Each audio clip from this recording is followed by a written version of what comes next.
ఓంకారేశ్వర జ్యోతిర్లింగం. ఓం నమః శివాయ. ద్వాదశ జ్యోతిర్లింగాలలో 4వ జ్యోతిర్లింగం ఓంకారేశ్వర జ్యోతిర్లింగం.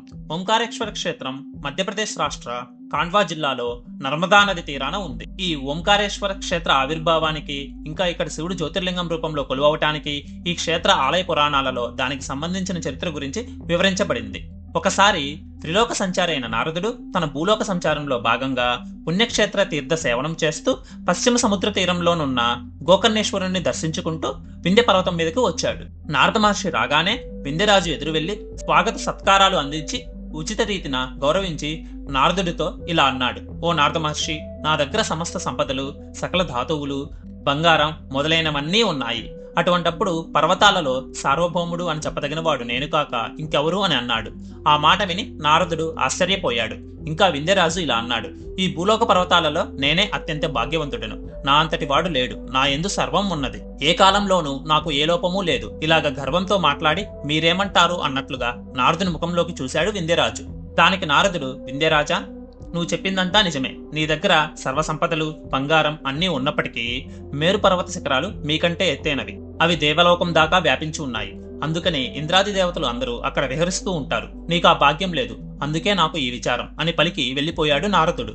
మేరు పర్వతం కన్నా గొప్ప అనిపించుకోవాలంటే ఆ పరమేశ్వరుని ఆరాధించడం కాక మరే మార్గం లేదు అని నిశ్చయించి తపస్సు చేయటానికి ఓంకార యంత్రం ఒకటి తయారు చేసి దాని మీద పార్థివలింగాన్ని స్థాపించి తపస్సు చేయ సంకల్పించాడు వింధ్యరాజు.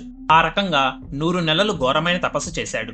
అతడి తపస్సుకు మెచ్చి భక్త సులభుడైన పార్వతీపతి ప్రత్యక్షమై ఏ వరం కావాలో కోరుకో అన్నాడు.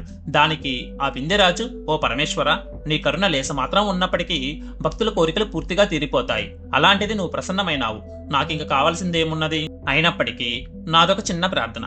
మేరు శిఖరాలు బాగా పెద్దవిగా దేవతలు విహరించడానికి వీలుగా ఉండటం నాకు భరించలేకుండా ఉన్నది. దేవతలందరూ నీ పాదాలకు నమస్కరిస్తారు కాబట్టి అటువంటి నువ్వు నా శిఖరాన సదా నివసించవలసిందిగా నా ప్రార్థన అని అన్నాడు వింధ్యరాజు. ఆ పలుకులు ఆలకించిన శంకరుడు భక్తుడైన వింధ్యరాజు కోరిక తీరుస్తానన్నాడు. ఓంకార యంత్రం, పార్థివలింగం విడిపోయి రెండుగా అయిపోయినాయి. ఓంకార యంత్రం యందు ఉద్భవించిన వాడు ఓంకారేశ్వరుడు, పార్థివలింగం యందు ఉద్భవించిన వాడు అమలేశ్వరుడు. అలా ఈ వింధ్య పర్వత సముదాయాల మీద ఆ పరమేశ్వరుడు 2 ప్రదేశాలలో ఉద్భవించాడు. ఓంకారేశ్వర దర్శనం అనంతరం భక్తులు నర్మదా నది అవతల ఉన్న మమలేశ్వర స్వామిని కూడా దర్శించుకుంటారు.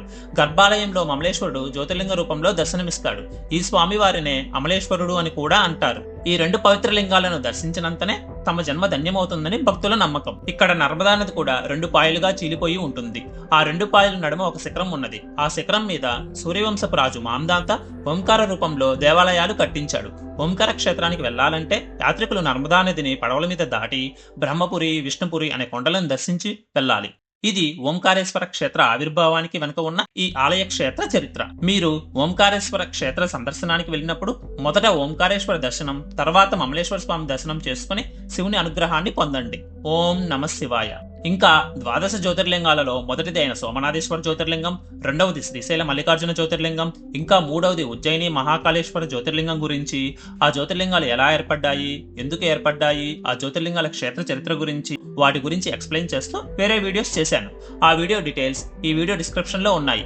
ఇంట్రెస్ట్ ఉన్న వాళ్ళు తప్పక చూడండి. ఓం నమః శివాయ. Thank you for watching.